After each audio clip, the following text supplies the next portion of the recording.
morning from the blue skies and hot sunshine of Tokyo City. But today we're leaving Tokyo City for a few hours and we're going to Nikko City. And I've got great expectations for Nikko because the Japanese have an expression. The expression is, don't say keko until you've been to Nikko. Now that means nothing if you don't realise that keko is the word for magnificent or splendid. Oh man, it's warm. So I've got high expectations for Nikko. I'm just walking to the train station now.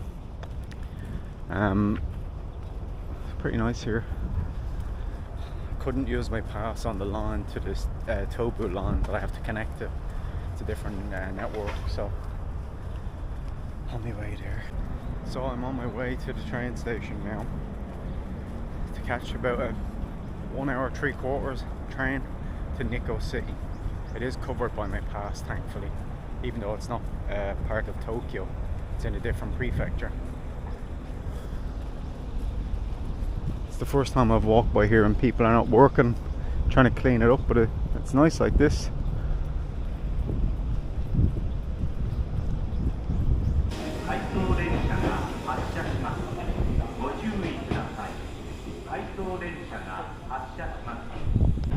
Well, I've made my first changeover. I have to wait half an hour, unfortunately. Now, I could have got a quicker train, but I would have had to pay another 1,500 yen each way. And I mean, I know it's not that much money, but that's not the point. The point is I bought this Tokyo pass, so I'm definitely making the most out of it. I don't mind if it takes me another 40 minutes to get there. I want value for my money.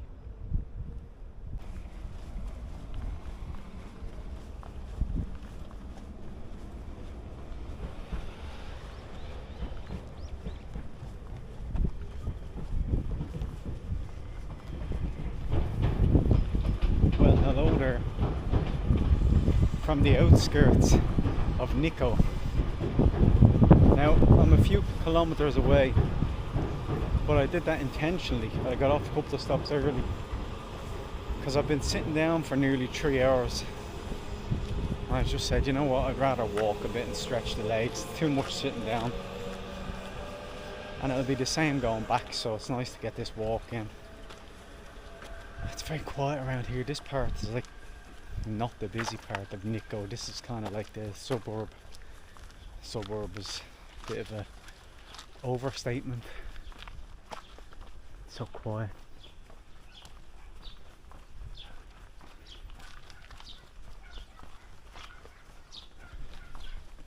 Yeah, so like I said, just wanted to start walking, stretch the legs, walk a few kilometers and just check out the place.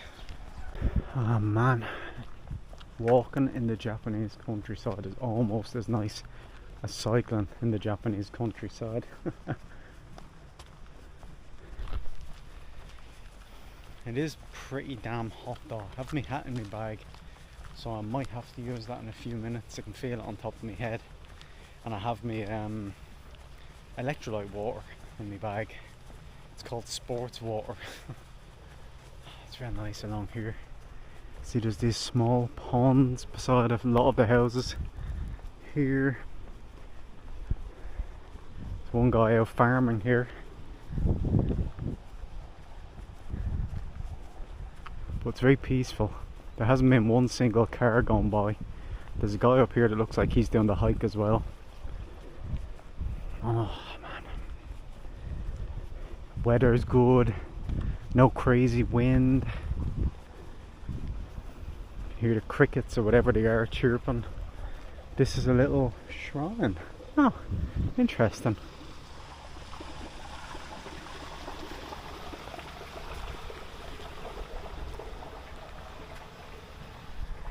So he wasn't farming, he was just over praying.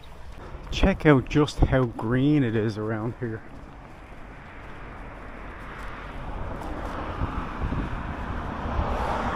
Now I'm only about 15 minutes away from Nikko, so it didn't really take me that long. I think the distance that it gave me on the map was not correct. It said it was about 6 kilometers, but I think it's been only about 2. Well, unless it's 6 altogether to the temples that I want to go to, which very well might be the case. I'm being attacked by flies and mosquitoes and everything here.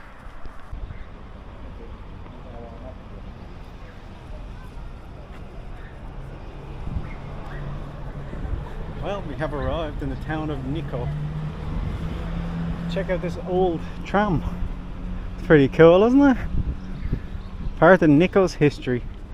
Anyway, this street takes me to the historical shrines and temples, central Nikko. It's the main street. Let's go check it out, will we? I did see a bar back there. It said it's the only bar in town. I don't think it's true. I think it's just trying to get you to go in. It was quite a nice town. Very clean. Looks lovely when the weather is good. Of course, I'm sure in the winter time it's bloody miserable. But they've got loads of these like French type shops. They've got like crepe shops, French cafe, Villa France. It's a chain that's quite a lot of places in Japan. They've got these places that are selling camembert cheese. I'm not really sure why there's big French influence, but there is, and there's nothing I can do about that. So straight up should be where I need to go. And I did have to put the hat on. Honestly, I was about 40 minutes too late putting it on, so I started to get pretty hot. But I put it on now. That's the main thing. Better late than never.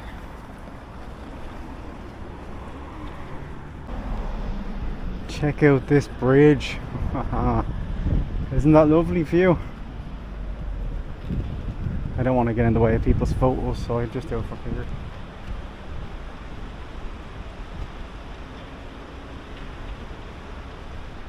Now that's a sacred bridge. You have to actually pay to walk over it, but it just leads me here to the end of the street, so I'm not paying to it. It's not that sacred.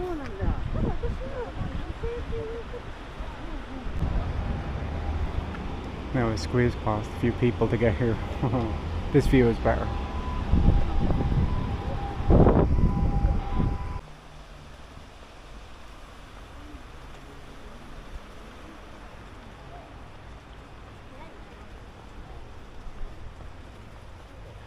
So we've just arrived at the main kind of shrine and temple area, and when I get to it I'll give you a little bit of history about the area itself, or the, should I say, the shrine itself, and the area, I suppose. Wow. So there's a few different shrines around here in this general area.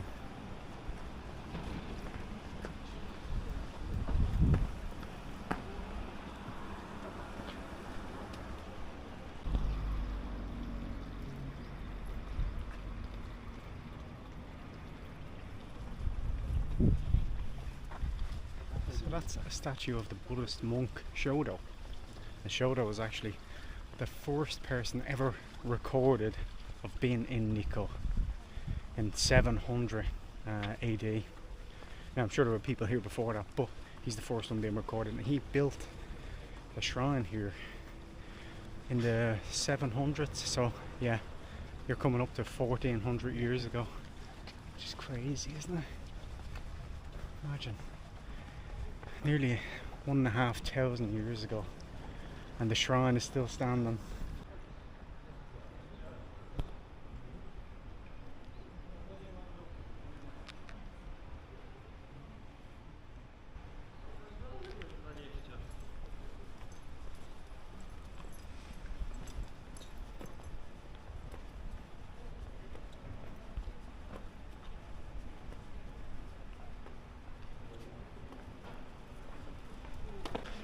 Now, in behind these walls is the mausoleum of Takagawa Ieyasu.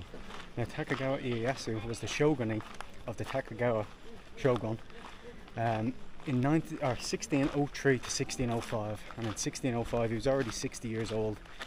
He vacated his position and gave it to his son, although he was unofficially in charge until his death in 1616.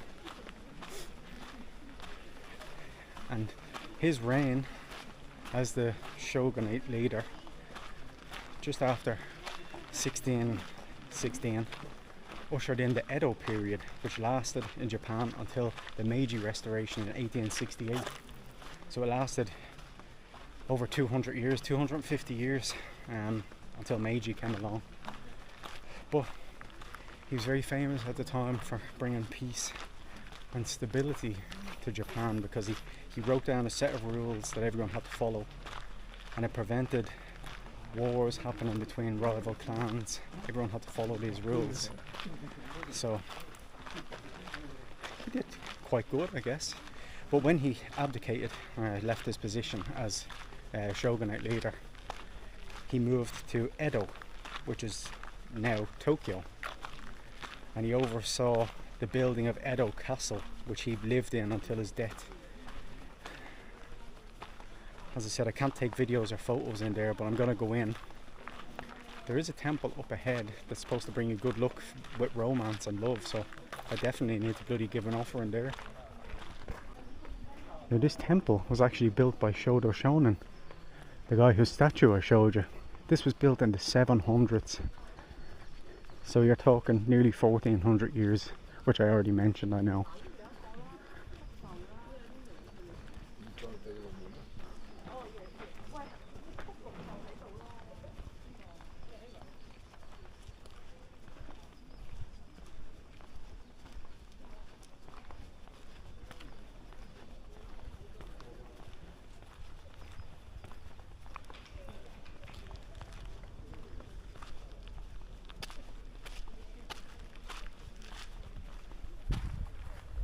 Sake barrels here wrapped in straw.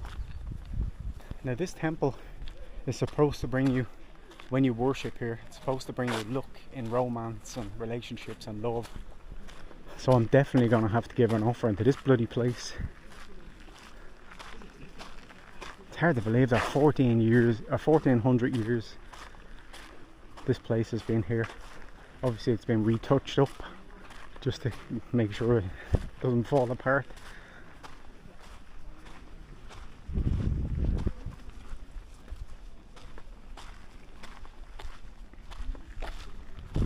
So I'm going to head back in a minute. I'm going to go into the mausoleum. I won't be able to take videos or pictures in there. Maybe I can take a sneaky picture, but it's unlikely. They usually have security around these kind of places.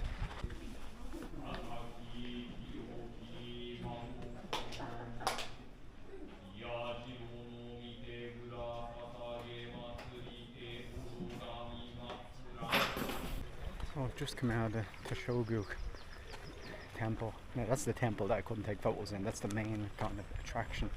So I do apologise that the whole point of this video is just coming to Nikko to have a little gander around the outside, because there's nothing I can do. I can't film inside.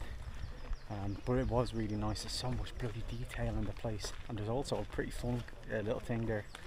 So when you're walking along, there's this lantern.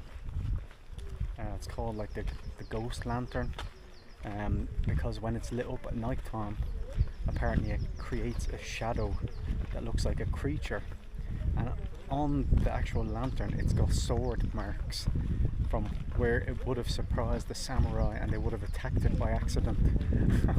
Which is really funny.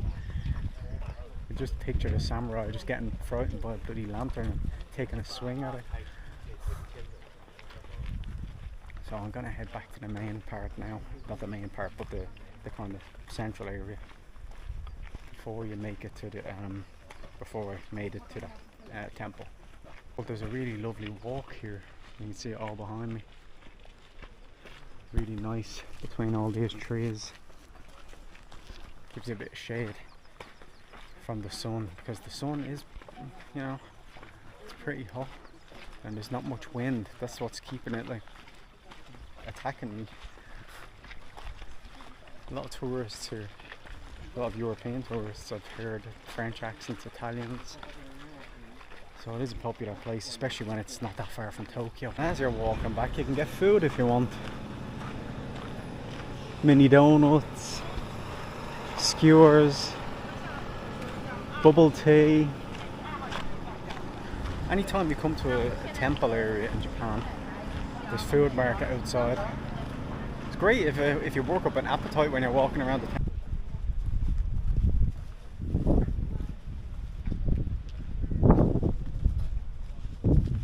It's nice to have the noise of the stream running beside you when you're walking back in the sunshine. It's springtime, I guess. I say that with a smile, but the sun is not making me smile on the back of my neck. I did put sun cream on. It doesn't usually help that much. So I've been in Nikko for just over 2 hours now. It took me a little while to go around that temple because, you know, there's people queuing up to see the things up close, so I was also one of them queuing up. It was nice though. So I'm thinking I'm going to start heading back to the town towards the train station that I could have got off the first time. If there's anything interesting on the way back that I haven't seen on the way here already, I'll go to it, but more than likely it'll just be me getting on the train.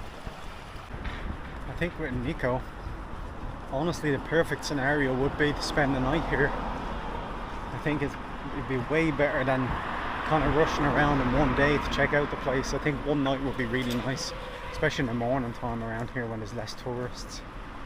I think that'd be much better.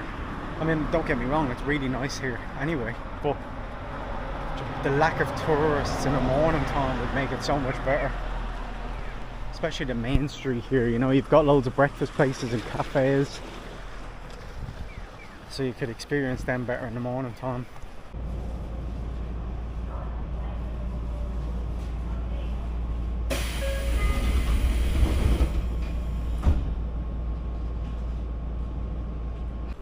Well, there we go, there's the sky tree behind me.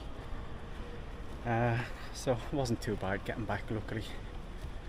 So anyway, while I think of it, the trip today and yesterday came to about, well, all the trams that I used yesterday as well came to over 6,000 yen. So I've already got my money back from the from buying the 5-day pass, which is great. I just changed a few settings here, so it's probably a bit, I don't know if it's blurry or not, but it doesn't matter. It's brighter, that's the main thing. Anyway, yeah, so great value for money, that Greater Tokyo Pass. Just wish that everybody bloody knew about it instead of making me feel like a criminal. Anyway, tomorrow we have another adventure because it's another sunny day. Day after it's supposed to be raining, but we'll still go to a few places. Just bring the umbrella with me. Anyway, catch you tomorrow.